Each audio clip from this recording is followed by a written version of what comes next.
race is a big topic in the country right now, or maybe the topic might be whether or not we want to deal with race in this country. But we're not too far from where a lot of this conversation started in 2014. What do you see? Are you hopeful on that front when it comes to issues in this country?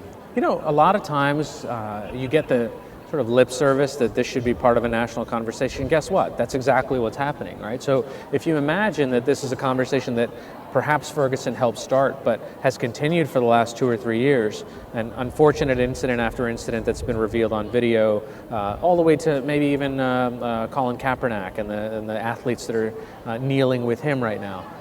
This is the conversation. These are the ways that people are having a dialogue about a topic that is really difficult for people to sit down and talk about. So if it's a police video, or if it's an athlete that gets a couple of people to sit next to each other and say, well, I see it totally different.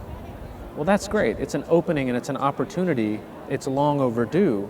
And I think this is the difficult stuff that actually brings us closer together. And it's the opportunity for you to see somebody else's point of view and say, all right, we've been friends for a long time. We're thinking differently about this. I respect this person. How could they see this same set of facts so differently from me?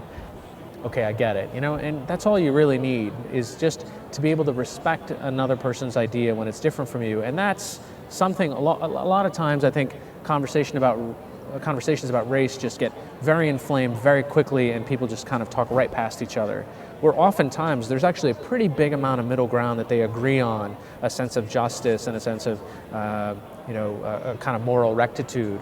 But it's really along the margins that the tensions get much more inflamed.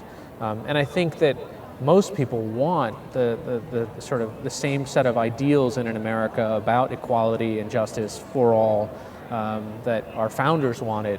It's just that somewhere along the way that there have been significant sidetracks that have had some long-term consequences. And a lot of us weren't around for other big moments in history when dealing with this, and we kind of have this view that, wow, it was so much more tame, or everything was so much easier then. Well, I'm sure it was just as difficult, or not infinitely more difficult. Right, it's just that we're not seeing it on Twitter, right? We're not seeing imagine if the people who sat at those lunch counters had these kind of organizing tools.